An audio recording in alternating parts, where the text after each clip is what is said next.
Début de l'enregistrement. Silence sur le plateau. C'est parti. Cette fois, c'est la bonne. Cette fois, ça tourne et c'est vrai. C'est pas l'intro de l'épisode que j'ai pas coupé puis que c'est ça qui fait le début de l'épisode. Sinon, comment ça va, toi, Pierre-Philippe? Ah, ça va bien, je suis content que ce soit ça. Ça, l'intro. Ça me prend vraiment de cours. Ça va bien. Ça va Bon. bien. Toi, Pierre-Louis, Ah, ça va pas pire. ça va pas pire. Ben oui.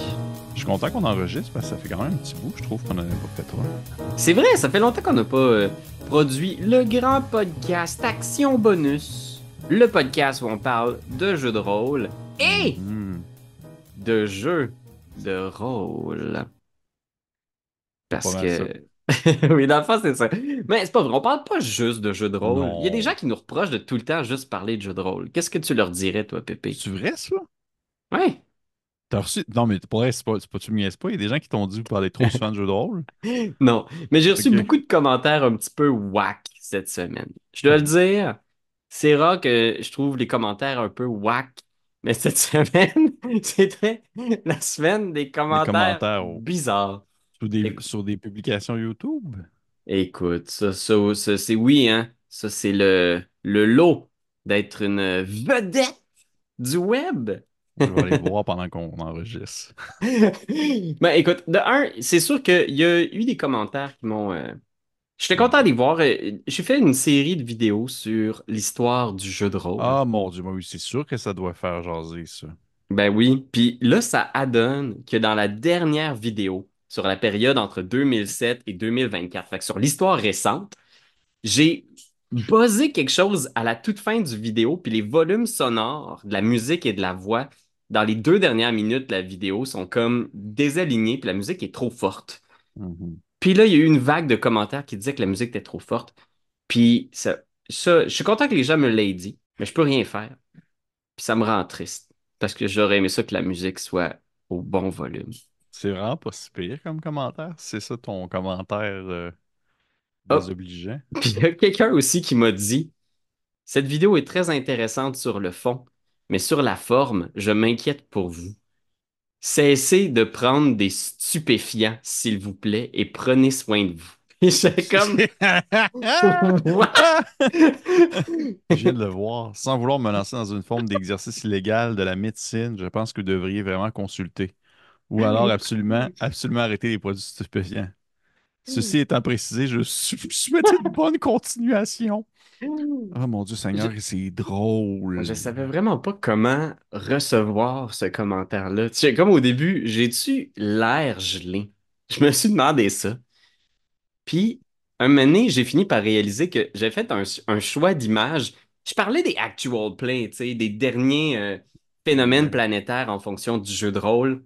Puis je sais pas pourquoi j'ai fait ça, mais j'ai choisi des images de la première présentation publique de Critical Role à Gen Con, où Sam Riegel débarque sur scène avec un costume de spandex rose, Oui, oui, oui, oui, avec le cube dans les shorts, là. le cube lumineux d'un short. Puis j'ai pensé à ça, puis je me suis dit, Hmm, moi je connais ça. Les gens qui connaissent Critical Role savent à quel point ça devient très absurde par moment, puis ça pousse l'humour absurde assez loin.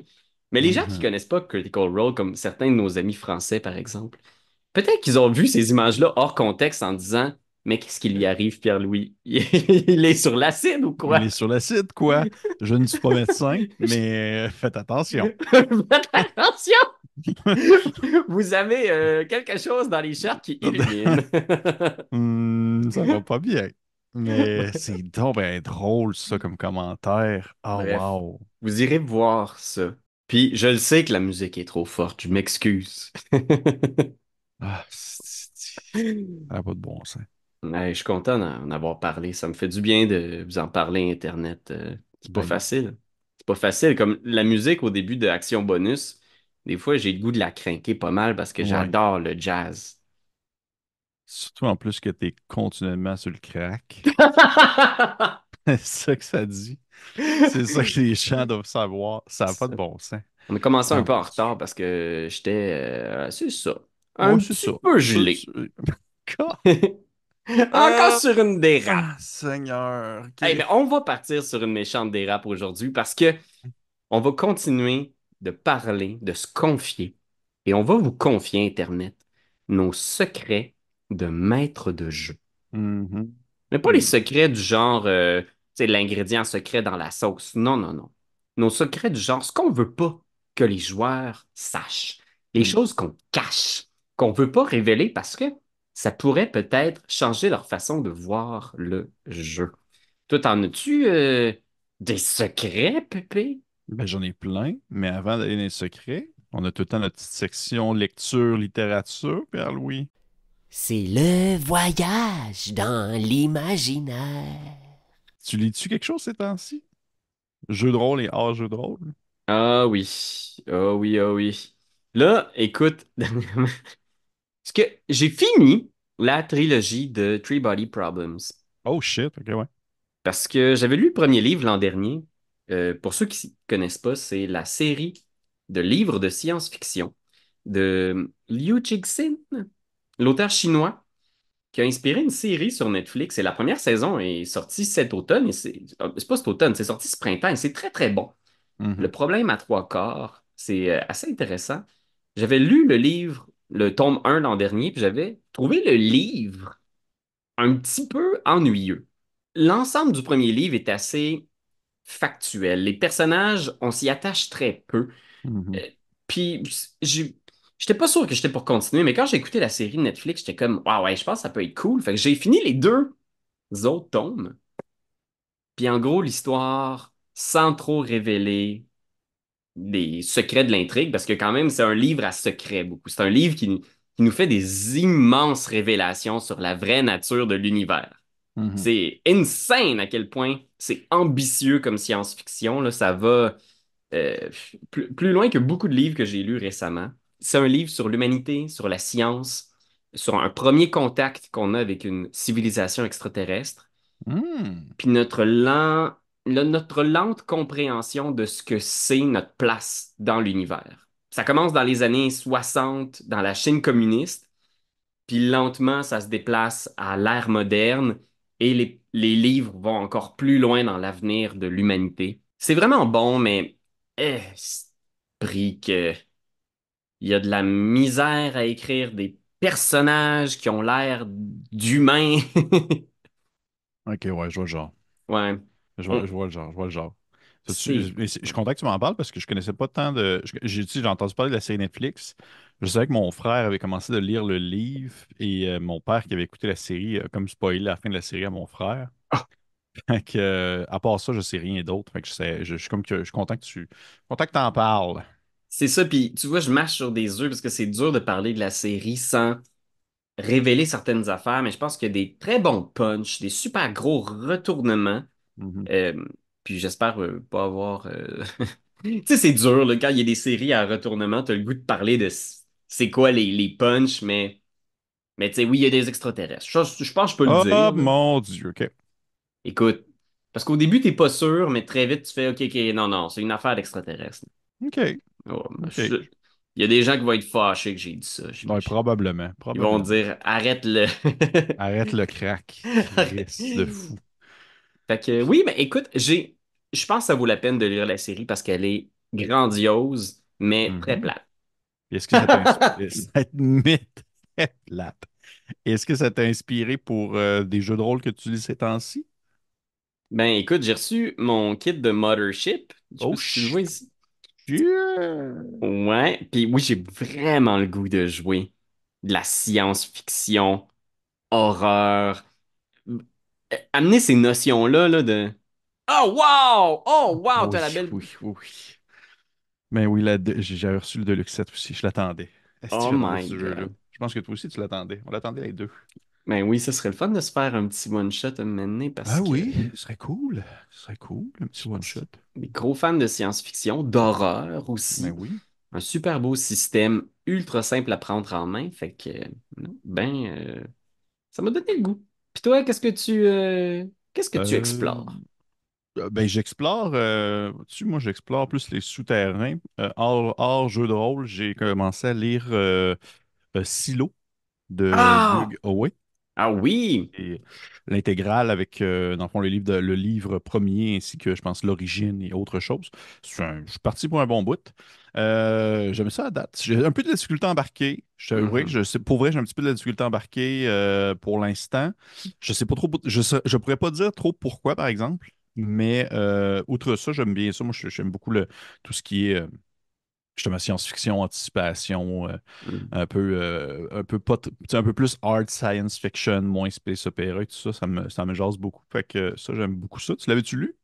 J'ai pas lu le livre, mais j'ai écouté la saison 1 de Oui. l'adaptation sur Apple TV, Oui, il qui paraît que c'est est, très bon. c'est excellent. C'est Oui. vraiment le mystère de c'est quoi ce silo-là? Ouais. Pourquoi il a été construit? Qui l'a construit? Pourquoi ces règles existent? Tu sais, il y a Ouais. comme des règles dans le silo où t'as pas le droit de faire certaines choses. On est loin dans le futur, on est dans quelques années, puis la civilisation, l'histoire a été oubliée. C'est tellement fucké. Mm.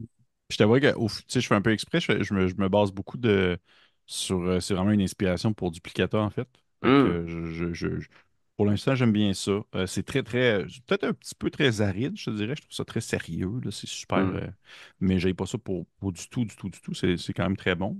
Et côté jeu de rôle, eh bien, j'ai reçu aujourd'hui. C'est drôle parce que j'en ai parlé il n'y a pas très longtemps en plus dans une autre vidéo. Puis je l'ai reçu aujourd'hui, puis je l'avais clenché en PDF, puis j'ai recommencé à le lire en physique pour être sûr de bien m'en souvenir. J'ai reçu un petit supplément pour DCC qui s'appelle Ninja City, Ah oui, oui. qui est vraiment comme plus la Ninja Exploitation des années 80 avec tout ce que ça peut apporter, là, tu sais, se battre contre des vendeurs de drogue, puis la nuit, tu es un ninja, puis le jour, tu fais un autre job, puis c'est vraiment très, très, très, très ridicule, très deuxième, troisième degré, c'est vraiment présenté comme un petit zine avec des fausses publicités à l'intérieur pour, genre, acheter des shurikens, puis des choses comme ça, là.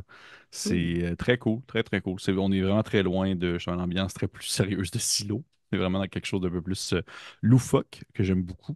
Puis c'est pas ça, je te dirais, que je lis. Mais bien sûr, Mothership aussi. Comme toi, Hmm. je le lis avec goût immense. C'est C'est vraiment bon. goulu les goulus. Ah, c'est goût en tabarnouche, je sais pas vrai. Fait que, Mais ouais, faut que c'est ça. Je te dirais. Faut que c'est ça. On peut tomber dans le sujet des secrets, si tu veux. ben, écoute, c'est pas un secret. Les maîtres de jeu ont toutes sortes de choses qu'ils gardent Mhm. derrière leur écran de jeu ou dans leur petit dossier spécial sur leur ordinateur. Et aujourd'hui, on aimerait ça aborder avec toi, Internet, avec franchise, les secrets de MJ, puis d'en discuter ensemble, parce que j'ai lancé la discussion sur la page. Et merci à tous ceux qui ont participé. D'ailleurs, on a reçu plein de commentaires de gens qui voulaient prendre part, fait qu'on pourra lire vos secrets, anonymat garanti. Puis on s'entend, là. Quand je dis des secrets, c'est, je pense qu'on a tous des visions différentes de c'est quoi un secret de maître de jeu. Mhm. Fait qu'on va commencer peut-être parce que j'ai l'impression qu'il existe vraiment deux catégories de secrets de maître de jeu. Mhm. Les secrets qui sont connus des joueurs quand même. Tu sais, les joueurs se doutent bien que parfois on va rajouter un peu de points de vie à un monstre. Les joueurs se doutent bien que quand on roule un module préécrit, on va faire quelques petites modifications à gauche, à droite. Mais il y a des secrets qui sont si importants que j'ai l'impression que si tu les révélais à ton groupe de joueurs, il y a un peu de magie qui disparaîtrait. Qu'est-ce que tu en penses, toi?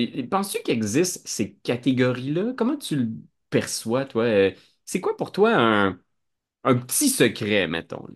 C'est drôle que tu me demandes ça parce qu'effectivement, qu'au moment où tu me parlais, tu m'as proposé ce sujet-là pour la vidéo, je me suis comme arrêté 30 secondes pour réfléchir à qu'est-ce que je considérais comme un secret, alors que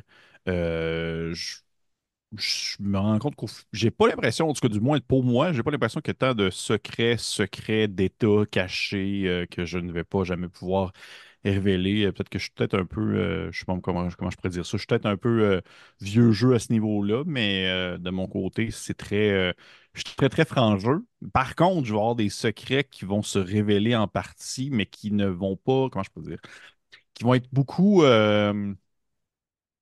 qui vont vraiment plus aller dans le contexte du jeu en soi, vraiment dans l'aventure, et non pas sur Mhm. le plus, et non pas vraiment sur le système de règles ou sur, tu sais, justement, devoir rajouter des points de vie à des créatures ou autre chose de ce genre-là. C'est moins mon style, je pense.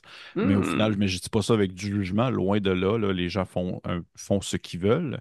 Mais de mon côté, c'est cela. Je pense que je suis un peu plus vieux jeu à ce niveau. Je suis très, très, Hmm. très ouvert, très. Même que souvent, quand j'ai des trucs qui fonctionnent pas, mettons que genre, je me rends compte qu'il y a un combat qui est beaucoup trop facile, ben, je vais le dire, je vais le dire tout de suite après, puis je Ah vais ouais. dire la prochaine fois, je vais y rajouter comme 30 points de vie tout de suite, puis ça va être déjà prêt pour ça, là. Tu sais, je suis très franc à ce niveau-là. Fait que ouais, je te dirais que ça serait pas mal ça. Puis toi, Pierre-Louis, de Ah. ton côté. Mais tu sais, j'ai des secrets que je vais éventuellement dire là, à mesure que la conversation va avancer, des choses. Mais là, je te répondais vraiment sur l'aspect de la différenciation entre les différents types de projets, hein, Hmm. secrets plutôt. Mais toi, je serais curieux de savoir, est-ce que tu différencies différents types ou tu es vraiment plus centré sur le secret, c'est tout, point barre à la ligne? Ben ouais, moi et tout, moi j'ai vraiment cette impression-là là, que il existe deux types de secrets, les méta-secrets, mettons, là, puis les secrets qui Mhm, sont connus des joueurs. Tu sais que même si tu le dis pas textuellement, ils le voient bien quand mhm, hey, ça devait pas être dans le livre. Hein. Tu sais, ou ils se doutent bien qu'il y a cette petite magie-là qui existe. Puis que de pas le nommer, moi ça m'arrive souvent, là, par exemple, de faire une aventure puis de modifier l'aventure. mhm, Mais je pense que le petit secret, c'est de pas dire aux joueurs, hey, saviez-vous quoi? Cette taverne-là était pas dans le module. Tu sais, je préfère garder l'espèce de flou de qu'est-ce qui est vrai, qu'est-ce qui est pas vrai, puis on s'entend. Tout est inventé au final. mhm. Par exemple, tu sais, j'avais lu le commentaire de quelqu'un qui disait, moi j'ai Lâche le changé. crack. Lâche le Le crack. crack. Oui, c'est Ouais. ça, vieux drogué. Mais j'ai vu le commentaire de quelqu'un qui disait qu'il avait changé le backstory au complet de Strad von Zarovich dans La OK. Malédiction de Strad OK. parce qu'il avait mal lu le backstory de Strad. Puis il l'avait exposé aux joueurs. Puis une fois qu'il a réalisé qu'il avait mal exposé l'histoire, il a fait, ah ben là, je vais garder ce que j'ai dit parce que sinon, il va falloir que j'avoue aux joueurs que j'avais mal lu l'histoire. Puis Mhm. que je change le canon de notre game. Fait que ça, je pense que c'est des petits secrets. Ouais, oui, parce qu'on s'entend ça, au final, ça change Ouais. pas l'expérience pour les joueurs, les joueuses, ça change pas grand-chose, là. Non, exactement. Puis, tu sais, je veux dire, toi, ça t'arrive-tu des fois, par exemple, de utiliser, je sais pas moi, tu reçois un peu de dégâts, il y a un joueur qui te dit, OK, je fais 18 dégâts, puis là, genre, tu suis ça sur ta petite feuille, 18 dégâts, puis il fait, ah non, attends, excuse-moi, c'est vrai, j'ai plus un mon truc, fait que c'est 19 dégâts, puis tu hoches la tête en faisant comme, ben oui, 19 dégâts, mais en réalité, t'as juste marqué 20. Tu sais, ou 15. Est-ce que tu Oui, oui, suis ça m'est les déjà points de arrivé. vie scrupuleusement? Si c'est des créatures dans certains contextes, en fait, c'est ça qui est drôle, c'est que ça dépend beaucoup du jeu, je pense. Mhm, Il ouais. y a certains jeux qui, je pense, que je vais jouer qui sont beaucoup plus minimalistes dans leurs règles et qu'à ce moment-là, souvent, lorsqu'il y a des créatures ou certains goons, tu sais, des petits monstres qui ont moins d'importance, je vais pas tant compter les. Ça va arriver que je vais pas tant compter les points de vue, je vais plus y aller à coup de il a été touché 3 fois. C'est fini, tu sais. Ouais, Je veux dire, c'est il y a ça. eu 3 attaques, là. Je ne vais pas comme compter. Ah, il y a eu 2, 3, 12, 14. Ok, c'est fait. Tu sais, c'est juste pour dire qu'à un moment donné, c'est pour donner un challenge. Puis ça m'est déjà arrivé, je pense. Ça m'est déjà arrivé ça m'est jamais arrivé on va dire, jouer sur les points de vie d'un point de vue pour rendre le monstre plus difficile parce qu'il était trop facile. Parce que de mon côté, je suis un maître de jeu qui est beaucoup tourné sur l'absence, c'est bizarre ce que je vais dire, mais l'absence d'équilibre, dans le sens que si c'est pour être trop tough, ben c'est trop Mhm. tough, puis les joueurs vont trouver une autre manière de s'en sortir. Ouais, ouais. J'encourage beaucoup le fait de vouloir, tu sais, trouver des solutions alternatives à des situations si jamais le danger est trop présent. Mais ça m'est déjà arrivé tu sais, downer, de descendre les points de vie d'un monstre ou dans un contexte où plutôt, pas parce qu'il était trop difficile, mais parce que fallait que ça se termine. Tu sais, mettons que ça fait genre comme c'est une couple d'heures là, qu'on joue. Là, puis là, tu vois que le monde est comme tout un peu drowsy. Là, tout le monde est un peu les yeux dans la graisse. Là, puis Ah. personne vraiment qui est vraiment présent. Puis là, c'est juste des accumulations de genre, j'attaque. Euh, je fais 12 là. Puis là, tu décris même plus tes attaques. Là. Ça m'est déjà arrivé, je vais faire comme, OK, gars. il est mort, là. Ouais, C'est ouais. fini. C'est fini. Oh Fait mon que ça, ouais. Dieu. Tu touches à quelque chose parce que ça, je pense que il y en a plein qui le mentionneront peut-être pas, mais c'est notre responsabilité comme maître de jeu de gérer le temps, Oui. gérer le rythme de la Ben, en partie. fait, je vois que c'est là-dessus que je mets Ouais. le plus d'emphase de mon côté. Moi, c'est le rythme. C'est ce que j'aime le plus Hmm. avoir qui est bien calibré dans une partie. Et ça, pour ça, toutes les règles vont éventuellement prendre le bord, vont éventuellement être jetées dans le clos si ça me permet de gérer le rythme d'une meilleure façon. Ouais, parce que des fois, t'as pas le choix. La partie peut pas durer jusqu'à minuit. Non, c'est ça. Et là, c'est comme tu le sais qu'il te reste 30 minutes pour finir, conclure, arriver à un endroit satisfaisant pour le groupe, puis tu te Mhm. dis, je pourrais vous faire traverser ces 180 points de vie qui restent, ou je pourrais laisser un joueur qui vient de faire un critique cool décrire la mort de l'adversaire sur un Ouais. high, tu sais. Puis ça finit sur un high. Tu sais que ça finit pas sur une fin de comme ah, il est mort. Tu sais, ah oui, ouf, tout le monde était capable. Bravo. Ouais. Exact, tu sais. Ouais. Puis, écoute, l'extension de tout ça, puis là, attention, je pense qu'on commence à aborder des secrets qui sont peut-être un peu plus costauds. Sachez que, puis ça, je l'ai vu beaucoup passer sur des forums puis sur Reddit. C'est toute une école de maîtres de jeu qui ont la pratique de faire. Moi, je vais être honnête avec vous, ça fait 5 ans, c'est pas moi ça, c'est un maître de jeu que j'ai lu sur Reddit. Ça fait 5 ans que je tiens plus le compte des points de vie des créatures. Je laisse le combat aller, puis quand je trouve que ça fait assez longtemps que ça dure, je décris une fin cool. Ah, Tu comprends? ouais. Ouais, genre, tiens même pas de points de vie. C'est genre le dragon, là, il doit avoir à peu près 200 points de vie. Je vais les laisser aller. Ça fait 3 4 rounds. Je pense que là, il y a quelqu'un qui vient de faire un critique cool. Boum, le combat termine là. Moi, tu vois, ça, quand j'ai lu ça, Mais là, tu j'étais parles de toi, comme, Pierre-Louis. non, non, non, non, non. C'est quelqu'un sur Reddit qui disait ça. C'est quelqu'un. Mais je vais vous révéler des secrets terribles tantôt. OK. Mais ça, je dois dire, moi, ça, tu vois, c'est comme si j'essaie de me mettre à la place d'un joueur qui apprendrait que tous les combats, il n'y a aucun échange de points de vie. Il n'y a personne qui prend des notes. Le maître de jeu hoche la tête, il fait semblant de prendre des trucs sur son ordinateur, mais non.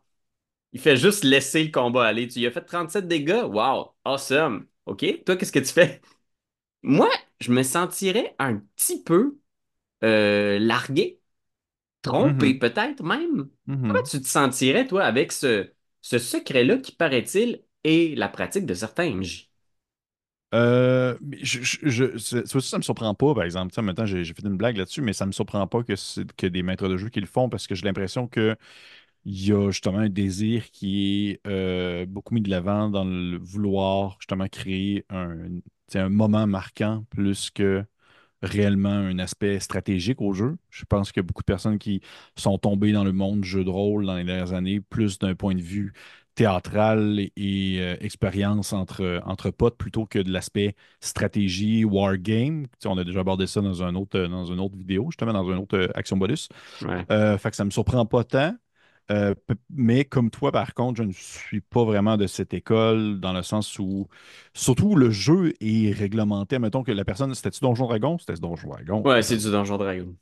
Ben, vois-tu, là, dans ce contexte-là, je trouve que c'est bizarre parce que je suis vraiment pas, comment je pourrais dire?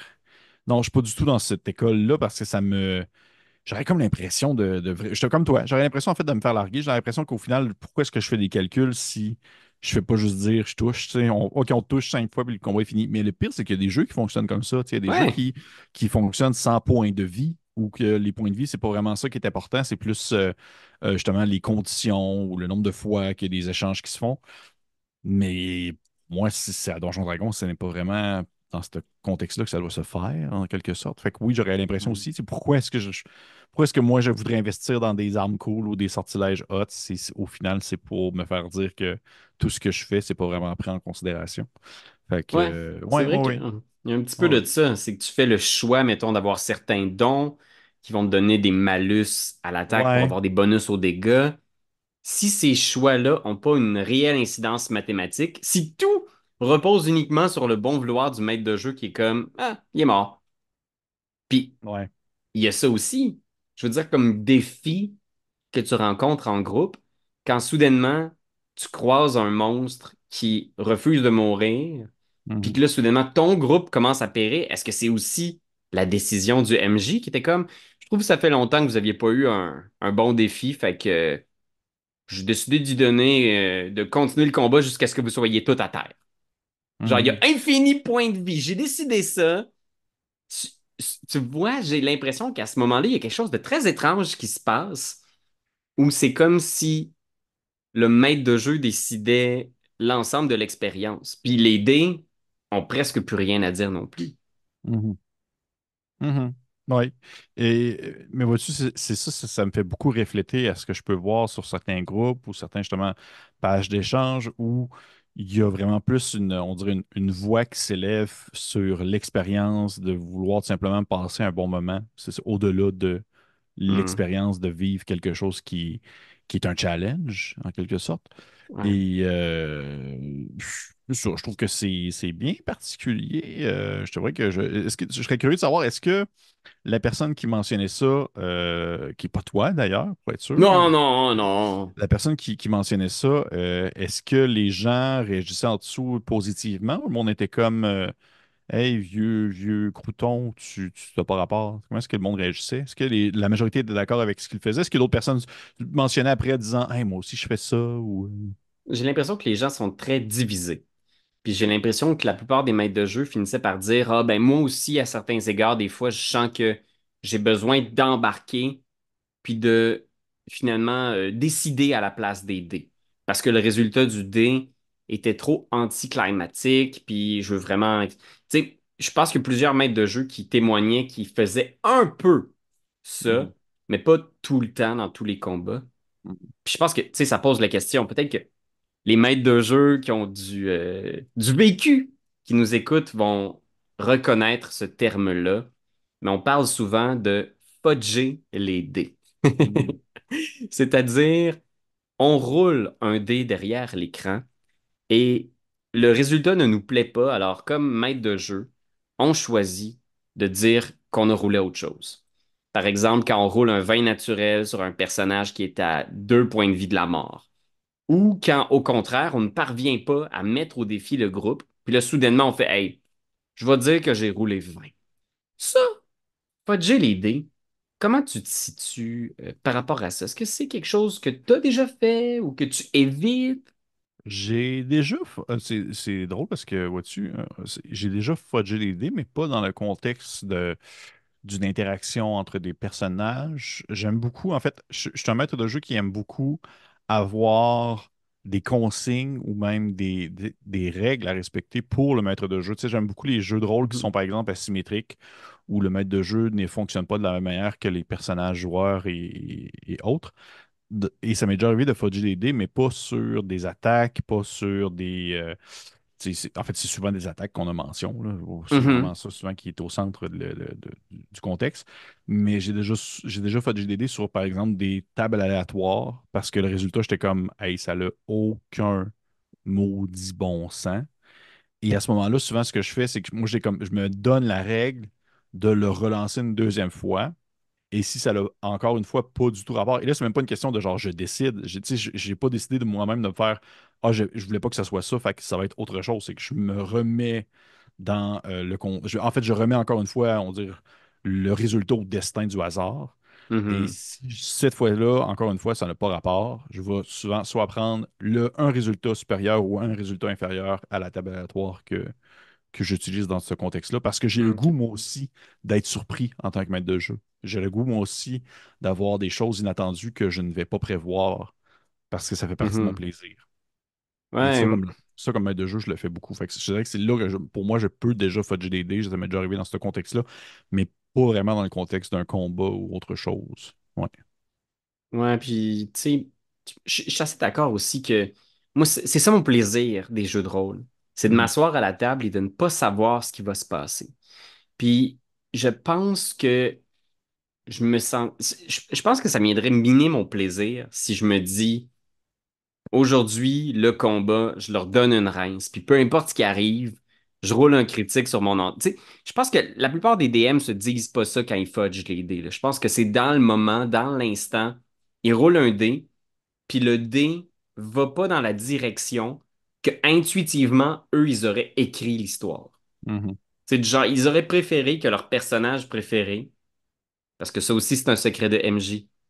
On a tous un personnage préféré autour de la table.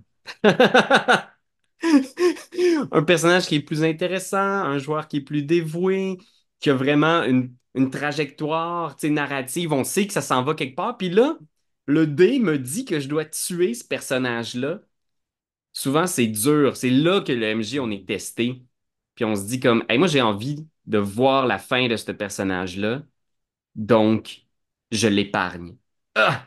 Il te manque de justesse, mon ami. T'es tellement chanceux, j'en reviens pas. T'étais à ça de mourir. Hey, Mhm. baba. Tu comprends? Moi, j'ai l'impression que c'est ça qui doit se passer, mais pourtant, j'ai l'impression que ça doit quand même aller à contre-courant de ce que j'ai envie de voir à la table. J'ai envie d'être surpris, d'avoir la gueule à terre, de faire, je peux pas, comme dans Game of Thrones, de faire, je peux pas croire que ce personnage-là est mort. Puis j'essaye, parce que je l'ai fait plus jeune, protéger des joueurs en fudgeant des dés, mais on dirait que le plus j'assume le résultat des dés, le plus je suis surpris, le plus je vis des vraies émotions autour de la table. Mais c'est toujours difficile parce qu'on a toujours envie de... Ben, on veut pas que l'histoire s'écroule. On veut pas perdre l'intérêt, on veut pas perdre l'amour des joueurs non plus. Fait que c'est parfois difficile. Puis je pense que comme MJ, là, je dis ça sans jugement, ça va nous arriver à tout le monde. Puis si vous commencez dans le monde du jeu, là, vous allez voir, ça va vous arriver à vous aussi. Des moments où tu regardes le résultat du dé, puis tu te dis, je peux pas laisser ça aller. Ça peut pas aller dans cette direction-là parce que c'est comme un gros pouvoir avoir ça entre les mains, là, Mhm. avoir le.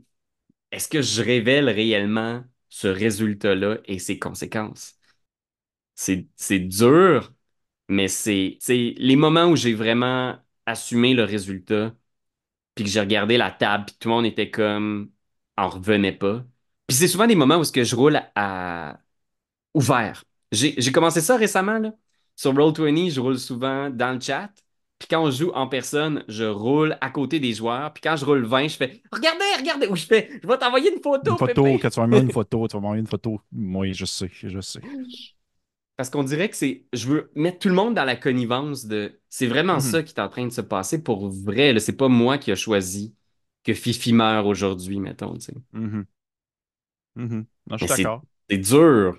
Surtout, en fait, j'ai l'impression que c'est dur peut-être justement parce qu'on est habitué. On est comme habitué à être dans ce mode-là. J'ai l'impression que le fait qu'on baigne beaucoup tu sais, depuis quelques années dans un monde jeu de rôle, tu sais, on le sait, toi puis moi, les deux, on fait de l'actual play, on en anime, mais on en écoute. Puis tu sais, on a vécu ces moments-là où on va écouter un actual play, puis on va vivre une émotion parce qu'il y a eu justement un cliffhanger, il y a eu un punch, il y a eu une révélation, il s'est Hmm. passé quelque chose. Puis des fois, on se dit genre, tu le sais pas, toi, en tant que spectateur, tu le sais pas en tant que personne qui écoute l'actual play, est-ce que c'était prévu? Est-ce que c'était. Est-ce que le maître de jeu, justement, fudge un peu ses dés pour que ça soit aussi bien timé à ce moment-là? Tu le sais pas, mais j'ai l'impression que ça vient quand même t'influencer un peu. Puis t'aurais aimé ça que. Ouais. T'aimerais ça aussi vivre ça. T'aimerais ça aussi vivre ce Ouais. moment-là, en quelque sorte. Fait que je pense que c'est normal de ressentir ça, de ressentir cette espèce d'émotion où tu as l'impression que vraiment comme oh, oh mon Dieu Seigneur, il y a eu tel événement, Fifi est morte genre rapidement, puis au final, ça aurait pu être évité, mais c'est pas grave. Tu sais. Ouais. Je pense qu'on s'en met beaucoup trop sur les épaules sur ce que ça doit être un moment mémorable dans une partie de jeu de rôle, alors que selon moi, je trouve ça aussi autant mémorable lorsqu'un personnage va justement mourir de la plus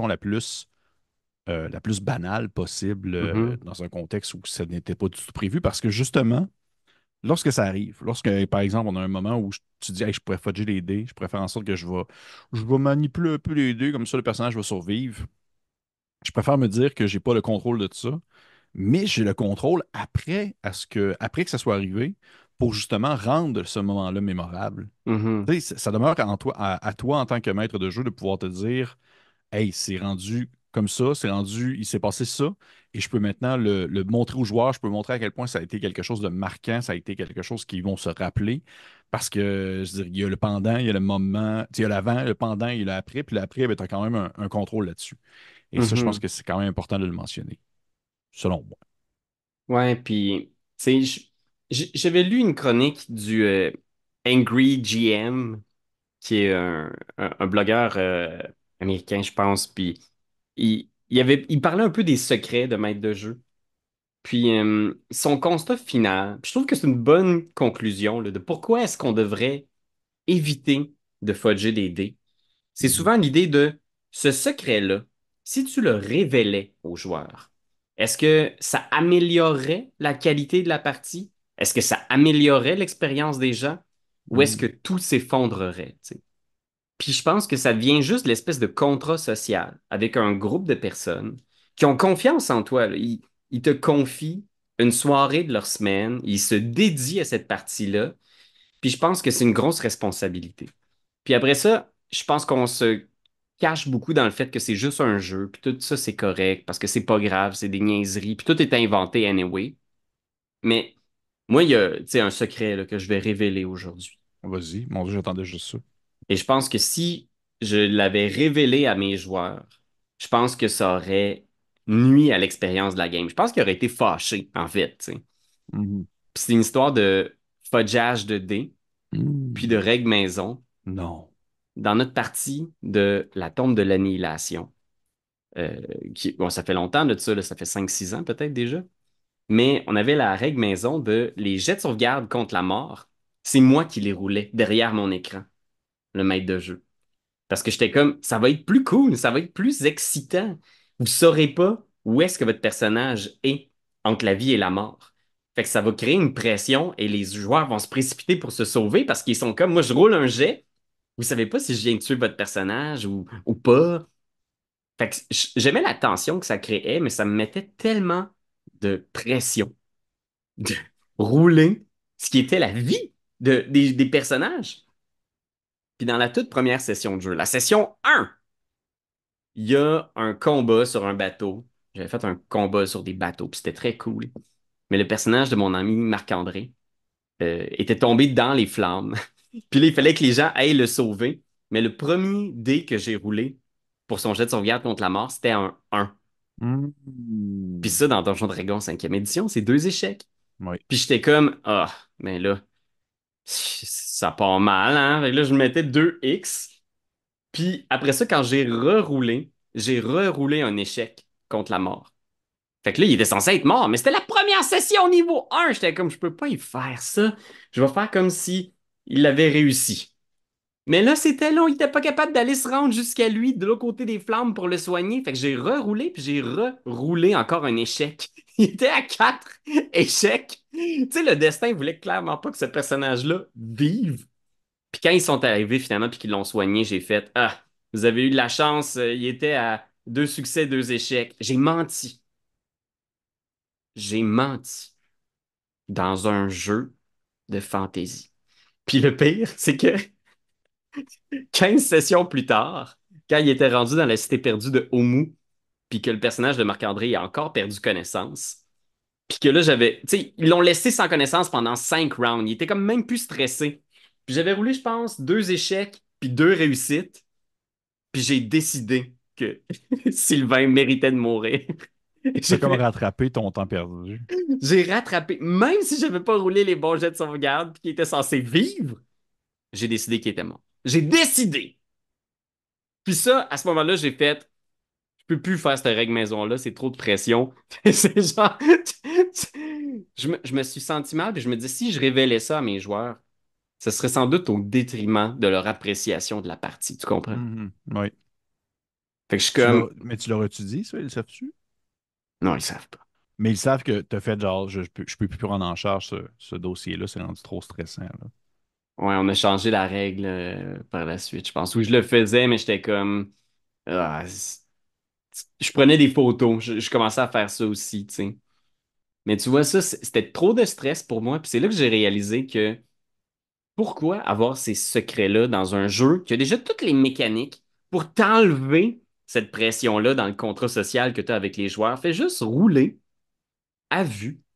Puis si la Mhm. situation devient catastrophique, tu as d'autres rouages que tu peux utiliser. Des alliés qui viennent les sauver, un Mhm. monstre qui décide finalement de partir avec sa proie plutôt que de faire un TPK. Tu sais, Mhm.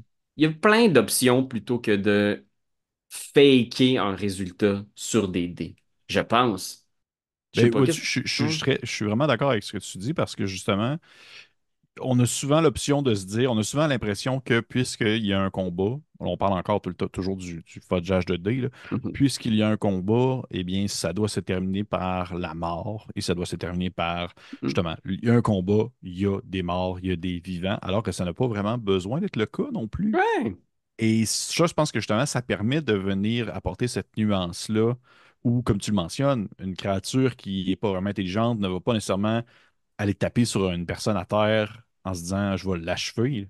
ouais, Il va peut-être la prendre dans sa bouche, partir avec. Il va peut-être justement jouer avec un peu et la laisser là. Puis c'est pareil. Puis le contraire aussi est tout à fait valide pour des personnes pour des individus, des monstres qui ont une intelligence. Ils vont peut-être faire des prisonniers. Ils vont peut-être avoir besoin de main-d'œuvre pour travailler. Ils vont peut-être vouloir laisser pour mort. Tu sais, au final, il y a ouais. rien qui laisse. Il y a rien qui force les gens à comme se dire hey, OK, je fudge pas.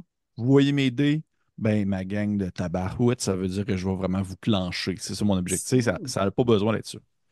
Exact. Puis, moi, en tout cas, je me sens beaucoup plus zen depuis que j'ai plus d'écran, puis que je roule les dés.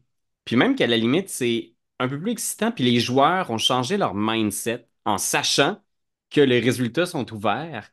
Ils vont aussi faire, hey, OK, mais là, si le combat tourne mal, tu sais, c'est vraiment le dé qui va parler, là. Fait que il nous sauvera pas. La cavalerie s'en vient pas. Le maître de jeu va pas décider de nous sauver. Fait qu'on peut se sauver, on peut fuir, on peut négocier. Je dépose les armes.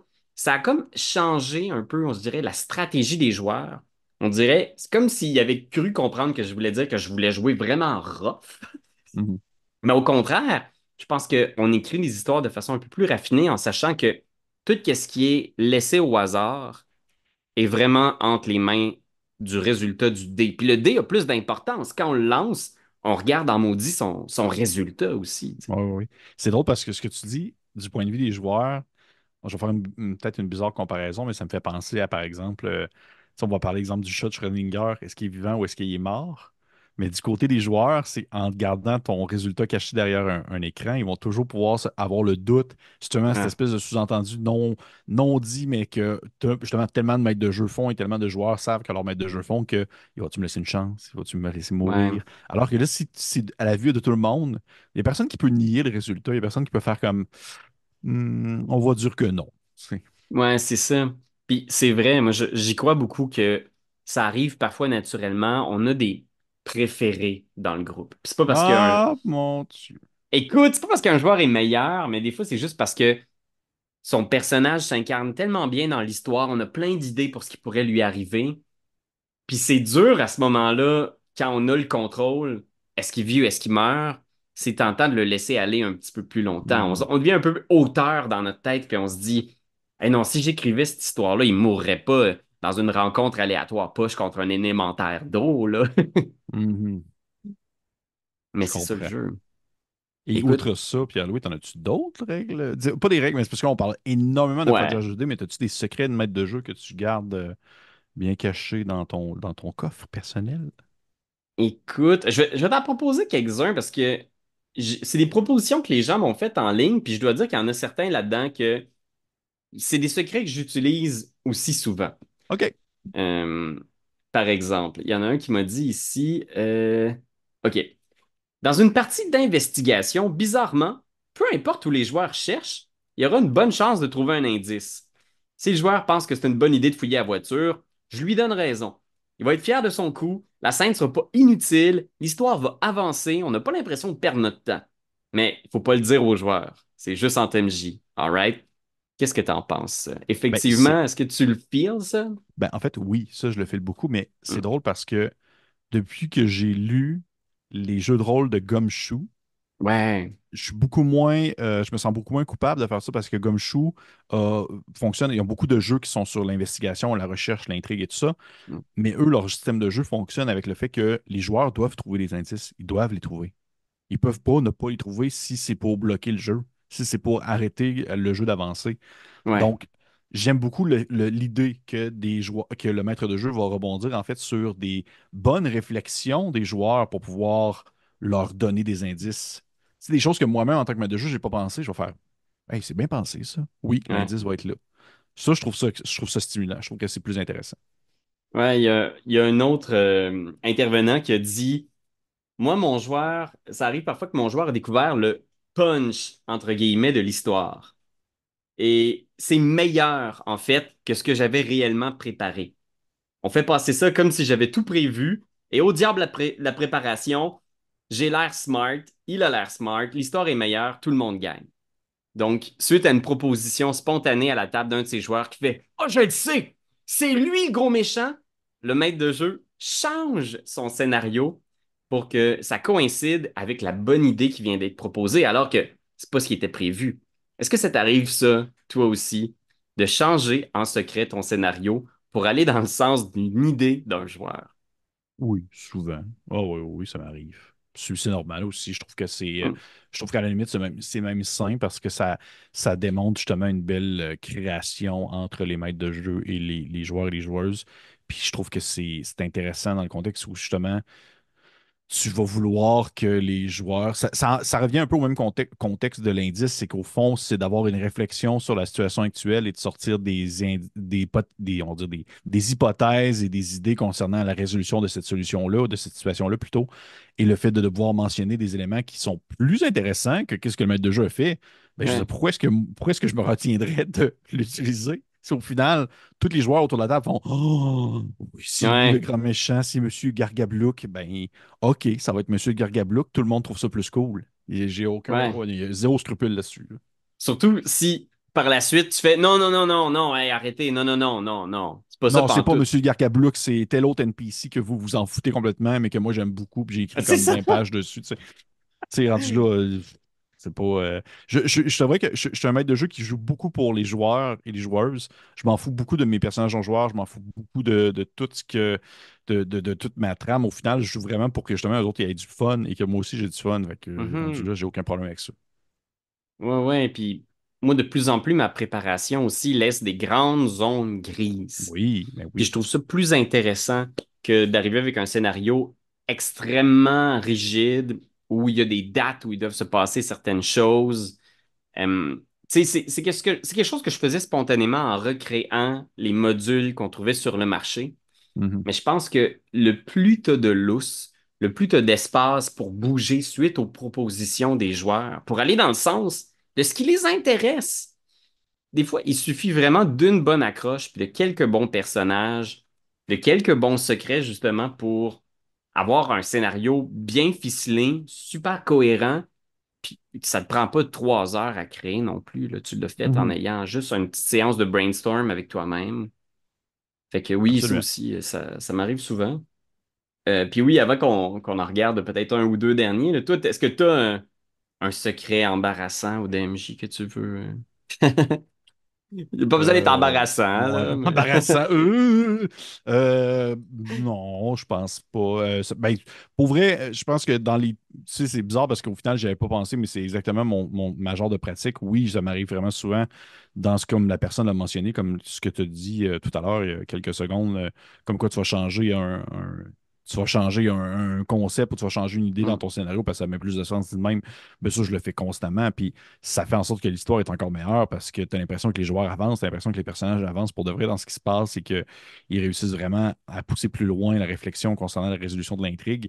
Puis ça m'arrive vraiment souvent de le faire, puis je le fais souvent. Puis en fait, je pense que je suis quand même relativement assez bon parce que je réussis que ça ne paraisse pas. Tu sais, au final, je réussis à Ouais, comme bien le ficeler. Fait que pour ça, j'ai zéro problème avec ça. Je pense que c'est quand même dans mes gros secrets de maître de jeu, même si au final, c'est pas tant un secret, ça serait pas mal ça. Je dirais. Sinon, ben, tu sais, non, pas vraiment. Tu vois-tu, moi, quand on me parlait du secret de MJ, j'avais aussi beaucoup sur, on va dire, des choses que je ne vais pas nécessairement dire aux joueurs ou que je ne vais pas leur dire que ça s'en vient ou que ça s'approche, comme par exemple des règles circonstancielles dans certaines parties où que je les prends au détour et ils ne savent pas que ça va arriver, ah par ouais. exemple. Ou encore incorporer des éléments au background des personnages sans qu'ils sachent que devait arriver également.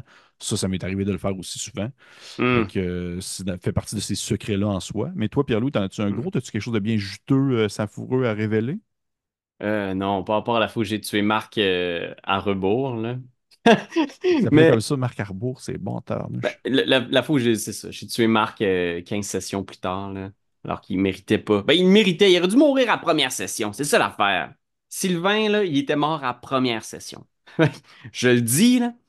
Mais à part ça, j'ai vu beaucoup de MJ aussi aller dans ce sens-là aussi pour surprendre les joueurs de reprendre le système un peu à leur façon. T'sais, ils vont donner des niveaux de moine, par exemple, à un minotaure. Ils vont Mhm. permettre à un adversaire de pouvoir lancer Cone of Cold à l'infini sans se Ouais, soucier ouais, des ouais. emplacements de sorts. Ouais, ouais, ouais. Ce genre de choses-là, moi, je le fais souvent aussi. Mais tu vois, ça, pour moi, c'est pas un secret. Je pense que Non. les joueurs savent que c'est un peu mon style de jeu. Je veux que le jeu garde sa saveur mystérieuse, surprenante. Fait que j'ai aucun scrupule à changer complètement les stat blocks des monstres, Hmm. à inventer des nouveaux objets magiques, des nouvelles classes. Puis je pense que ça dépend beaucoup de ton groupe de joueurs. Peut-être que si tu allais jouer dans Adventure League, il y a des joueurs qui seraient comme mais excuse-moi, mais les trolls ne lancent pas de À sorts. part ça, c'est pour te dire. Mais non, mais je suis absolument d'accord avec toi là-dessus. En fait, encore une fois, dans cette asymétrie-là entre le maître de jeu puis les personnages puis les joueurs, on dirait que moi, j'ai aucun problème à ce que le maître de jeu le fasse, à Mhm. condition que, on va dire que les joueurs et les joueurs, justement, le savent qu'il peut faire ça, en quelque sorte. Tu comprends? Ouais, ouais, ouais. Parce que Puis je sais que je sais que j'ai des joueurs qui aimeraient pas ça, là. Je sais que je connais des joueurs que ça ne serait vraiment pas leur jam, là. ouais, puis exact. Il n'y a pas de jugement, là, tu sais. Mm. Je faisais des petites plaisanteries aux dépens des gens d'Adventure League, mais j'adore Adventure League. Puis je pense que moi-même, je serais un peu euh, choqué d'aller dans une partie d'Adventure League puis de voir quelqu'un complètement changer le stat block d'une créature. Si c'est pas à l'intérieur même de l'aventure qui est proposée, si c'est juste pour le trip, ça dépend vraiment du public. Il faut connaître sa table. Il y a des tables qui ont vraiment le goût de jouer l'aventure beat par beat. Puis il y a des tables qui ont le goût d'aller un peu plus dans le homebrew, puis l'aventure, puis la découverte, puis la surprise. C'est très bien dit.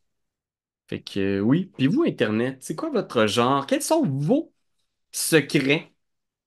Puis écoute, avant, en terminant, on n'a pas de courrier des lecteurs, mais peut-être voir un dernier petit secret, là.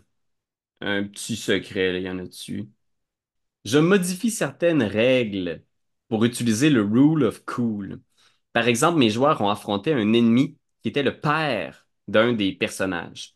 Le coup final aurait été donné par un autre joueur random, mais vu que j'aime mettre des moments dramatiques, j'ai laissé l'ennemi vivre pour que ce soit sa fille qu'il tue. Ça crée une scène mémorable et une porte ouverte pour le développement de ce personnage. Donc, de modifier légèrement le déroulement d'une règle ou de quelque chose pour aller dans le sens de l'histoire. Si c'est vraiment pour rajouter, qu'est-ce que t'en penses, toi? Ça t'arrive-tu d'utiliser le rule of cool?